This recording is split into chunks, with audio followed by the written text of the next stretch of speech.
again.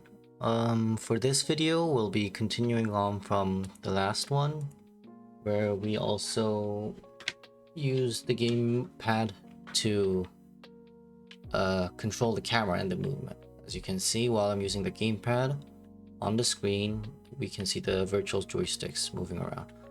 And adjusting, it automatically rotates depending on the character's movement direction, and the camera's angle. Camera has 4 directions difference in their angle.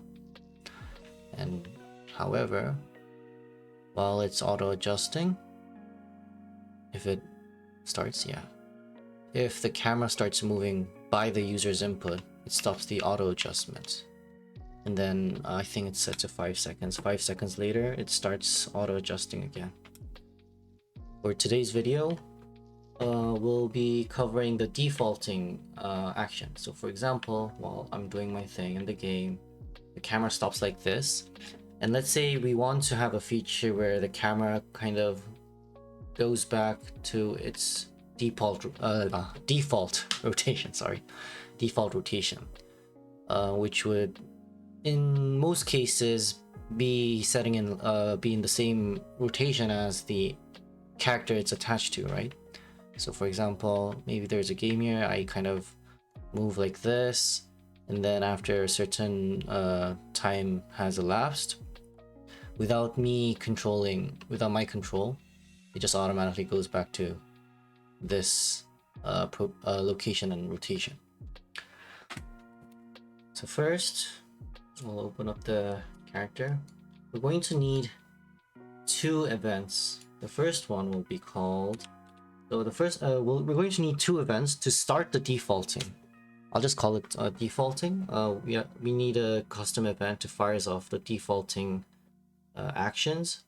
And then also, while we're moving around like this, while the camera, let's say it's defaulting like this at this point, let's say I start moving, then we want to stop the defaulting action because it's going to clash with other features like the auto adjustment or the player input, right? For example, while it's defaulting like this, if I try to push it away on the other direction, but the defaulting feature is still running, it's going to kind of like zero out the movement, so the player won't be able to move the camera, or the auto adjustment won't be working as intended. So we need a stop defaulting event. So right here, we'll just create those 2 events first. Custom event, start camera defaulting. And then another event called stop camera defaulting. And then we just have to figure out first when to start those camera defaults and stop them, right? But before we do that, we're going to be using a timeline for this feature. So when we start the camera defaulting, we're going to be using a timeline which controls the interpolation from the camera's current rotation to its desired rotation. So here, let's just create a timeline first. Timeline, call it camera defaulting. And for this, for the length, I'll just get rid of these. These were, I will be creating them later on. I was just testing around, so forget about that. Camera defaulting. So let's say we want the defaulting action to go over, let's say 1 second. And then we're going to add a float track. What this is going to do is just control between 2 variables and then lerp them over the alpha. So it's going to be just an alpha value. So it's going to be 1 at the end of the time. So here, basically, it's just a very linear graph going from 0 to 1 over 1 second. Well, let's just call it alpha. And then we're going to use a lerp node. Don't put it into A, put it into alpha. So what's happening here is, let's say this is 1. Over 1 second, it's going from 0 to 1, and it's going from, and depend if it's the alpha is closer to 0, it's going to use the value from A. If it's closer to B, if it's closer to 1, it's going to be using the value from 1. So if the alpha is at 0.5, it's going to be 0.5. If it's 0.3, it's going to be 0.3. And let's say if it's a 2, at an alpha of 0.5, it's going to be 1. So you get the gist, right? For now, so this is just for the explanation purpose. We're going to use a lerp rotator. So basically the same thing. We take the alpha, feed it in, and then it's going to, depending on the alpha value, it's going to use it's going to return a value that's in between proportionally to, like, from 0 to 1. Just check shortest path. And then what we're going to do is going to set, we'll get this, and then, oh, actually no. So the thing here we have to consider is we're using the pawn's control rotation. So first, I'm just going to tell you first what we're going to do. We're going to set control rotation. And we can't get it, so normally in these situations, like if I want to get something and it doesn't exist here, I just kind of tick this off, and then that control rotation kind of, it pops up. But since it's context sensitive, if it's turned on, like, it doesn't work because it's, like, it says context sensitive, and in this case we don't have a player controller. This is the character blueprint, right? So just gonna get the controller first and use this because the control rotation exists here. And then we're going to set control rotation to a new rotation. And then we're going to update it with this value. So from 0 to 1, because this is 1 second long, 0 to 1, it's going to go from A to B, and then it's going to return that value to set the control rotation.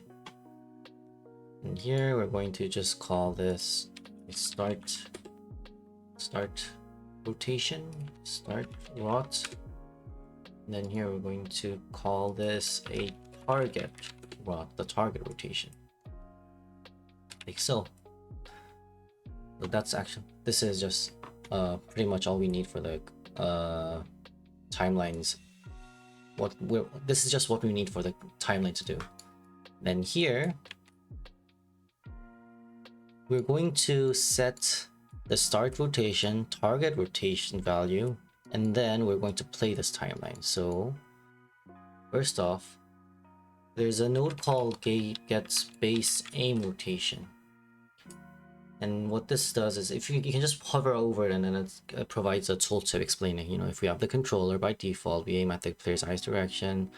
That is by the default pawn rotation for AI and the camera rotation for human players. So basically it just returns the aim rotation for the pawn, which means if I'm aiming like upwards, this is going to be the rotation it returns. If I'm, this viewport rotation is the rotation it's going to return. So we're going to set this as the start rotation. You can press Alt, and then you can press Control while you drag and drop these to get these nodes. Control for get, Alt for set. Just a small tip. And then here, when we start the camera default, we're going to provide a starting rotation and then a target rotation. And the target rotation is going to be, like I mentioned in earlier, it's going to be the active rotation, because in most general cases the camera is usually parallel with the character. And then we can get the camera defaulting timeline. Camera default. So here we can get a camera defaulting timeline component. Then we can just play. Start. So normally you might want to just like stick it in here or do something, but the thing is, like, if this is separate, it's easier to just call it like this. But then if you want to integrate this by actually connecting the nodes here, it just kind of feels messy for me. So I tend to like to do it this way, but if you prefer, you can just get rid of this and just stick it into play from start. It pretty much does the same thing. But anyway, and here we're going to go with stop. Wait, we're gonna bring this over, Control CV, and then stop.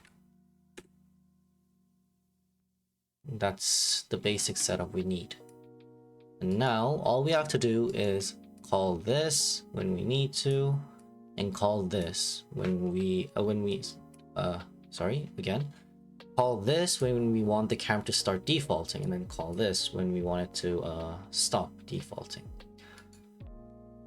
So I would say when we stop moving, stop looking, we can just call the camera defaulting. So here we have it on complete. We can bring it over. It's a bit messy, sorry. I'll just chuck this over here. On complete, start camera defaulting. And then let's see.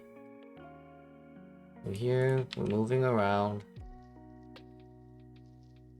Oh, and then it starts automatically because right, I forgot about the timer. So we need a timer because like the camera camera adjustment system had like a delay time. Let's just name this auto adjust delay time, and let's create a auto default delay time. We'll just put this over here, and then we'll create a similar one like this. And then on complete, we want this event, start camera defaulting. So let's say we want let's compile this, 3 seconds. After 3 seconds, we want to start 3 seconds after we stop looking, we want to start the camera defaulting.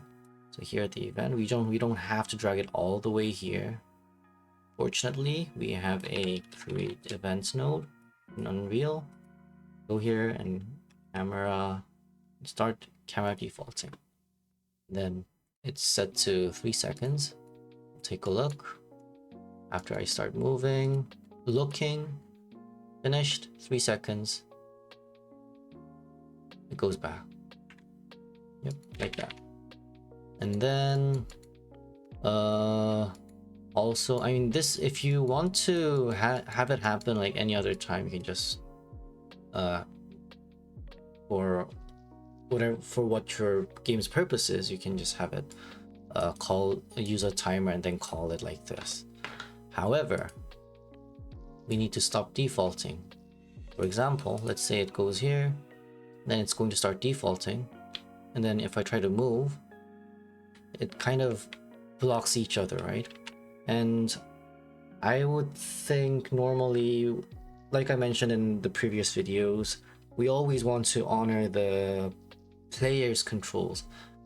We don't want to take any control away from the players unless it's super important to make them go through a very scripted interaction, so to say. So here I want to stop them this auto defaulting when, let's say, if I start moving again, like if this is triggered again, start it, right? And so we're going to need to promote this to a variable, auto default timer handle. Let's call that. And then when it starts here, When we start moving, we just clear and invalidate this, so we never have to we never let this happen. Just to show you the problematic situation again. We're moving. We started moving the camera, stopped. 5 seconds later, it's gonna start defaulting. Then when we're moving, wait. Yep, like we just saw, when we don't want any camera systems working when it's moving like this at this point, right? It does kind of this weird wonky rotation. So when we start moving and when we start moving the looking using the camera input or actually moving, we're going to stop it. So all we have to do is, after we've set this to a promoted this to a variable, we just clear it and invalidate it. So here and invalidate timer by handle. Oh wait, we already have, sorry guys, we already have this, right? So here we're going to call this and invalidate handle just to make sure it doesn't work, and then we're just going to call stop camera defaulting here. Let's see where here. Stop camera defaulting, and then also when we're moving around, actually on started here, you can just go with stop camera default. Then that means it's just, well, when that happens, it's immediately going to stop the camera defaulting action and then clear the timer. So for example, like this.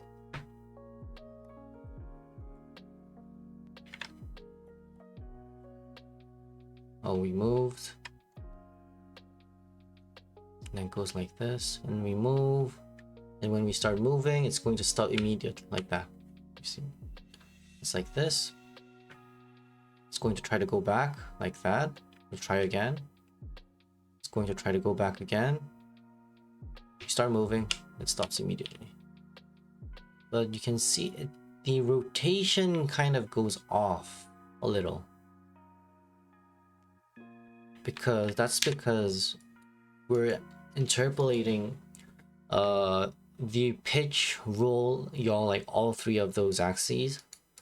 So I would maybe just go with only with the yaw rotation, and then for the roll and pitch, I would think just I'll keep using the A rotation just to be on the safe side.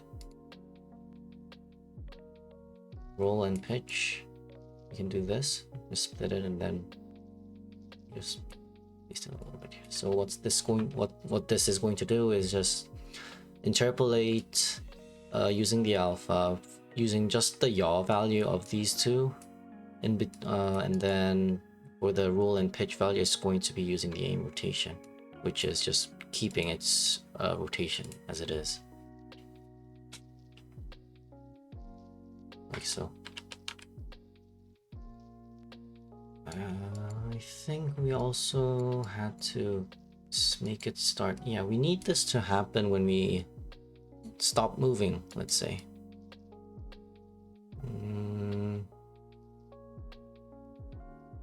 Just move this a bit here. And also, we're going to call this when we stop moving. And then we look at here. I'm not going to touch the camera at all. It's going to move around.